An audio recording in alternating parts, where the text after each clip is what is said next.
On March 26, 2013, a young adult male harbor porpoise stranded in Saanich Inlet. The animal was actually found in fairly good body condition, but obviously couldn't swim on his own, couldn't survive at sea on his own. He was transported to the Marine Mammal Rescue Center and evaluated through the coming days. Very typical for animals that strand. It's actually the act of stranding that causes so many problems for the animal. So in this case, the porpoise couldn't swim on his own, needed support 24 hours a day, and was extremely weak.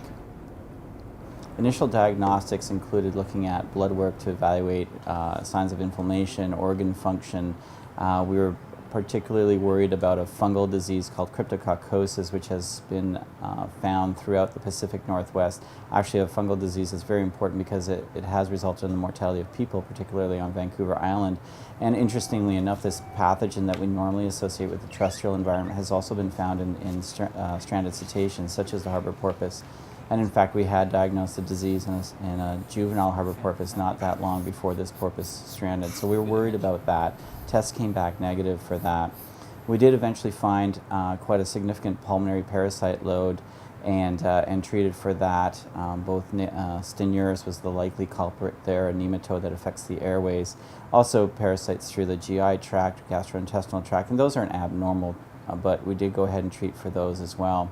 We did radiographs looking for spinal malformations, reasons why he wouldn't be swimming on his own or able to swim. We looked for foreign bodies with both the endoscopy as well as the X-rays, and we performed comprehensive ultrasound exams as well, looking for him. Let's just see what else he's got going on here.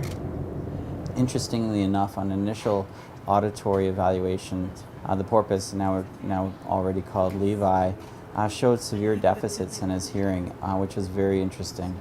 And so this adult male porpoise in fairly good body condition had at least two major issues going on.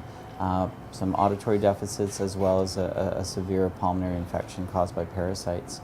The animal did respond to treatment, started eating very early, which is great and a good sign, but needed intensive round-the-clock care for many, many weeks. The criteria for release are quite simple in many ways. An animal that is to have a reasonable chance at survival after release has to demonstrate the ability to forage on his own and also to avoid predators. That's number one, the ability to find food and get away from things that might hurt the animal. And Levi, unfortunately, at first didn't fulfill those at all because we're curious about his hearing. He was coming along, he was getting strong, he seemed to not be able to find food on his own. Very difficult to get him to eat on his own. Even dead fish he wouldn't go after. We tried with live fish for a long time, and he really just didn't seem to go after them. The idea is that the brain can lock on to sound, so we will turn on a tone, but we'll turn it off and on very fast. And the brain then locks onto that pattern, and it makes a brain wave that we can actually follow. And the amplitude or the size of that brain wave decreases when we turn the volume down. So the idea is simply that we play these tones, turn them off and on at a certain rate, and then start turning the volume down. And we look for the point where that brain wave disappears to give us an idea of how well the animal hears. We did go ahead and reevaluate his ears, and in fact on the second go around his auditory function seemed quite good. And coincidentally enough, around the same time, he did start going after fish, which was an amazing sign, and probably one of the key signs for us in terms of an animal that on our hands that we thought had a reasonable chance for success after release. On September 10th, the day finally arrived. All the stars had aligned. Levi was eating on his own. He was in great body condition. We had a satellite tag. We had a plan, a boat, a weather window, and it was time. I think it's almost medical malpractice to just sort of release an animal which is out of sight, out of mind, without any sort of follow-up. And for that reason, we work very closely with Brad Hansen, who works for NOAA in the United States. We went ahead and did attach, with a single point of attachment, a very novel satellite tag. And so very early in the morning, we loaded him with his satellite tag just attached onto the boat. Went across the Strait of Georgia to the Saanich Inlet, trying to release him back into an area that he would be familiar with, or to the best of our ability.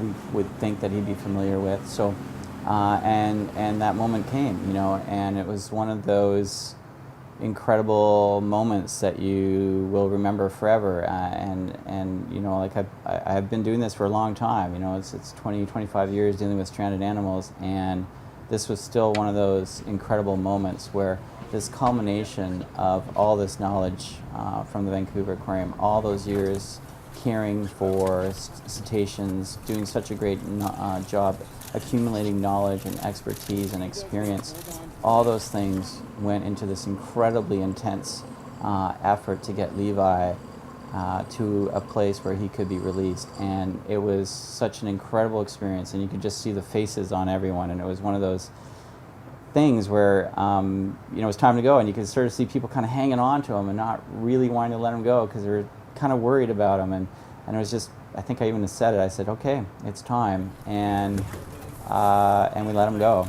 And there's that magical shot where he just starts moving away, and then everyone just holds their breath. And we can't hold our breath as long as a porpoise, but it seemed like we all did. And then all of a sudden, because we had a monitor that could pick up his satellite tag from short distances away anyway, we had that on board with Brad, and you know, beep, beep, beep, he came up. And that first time he came up quite a distance away was you know, just one of those incredible moments that you just won't forget.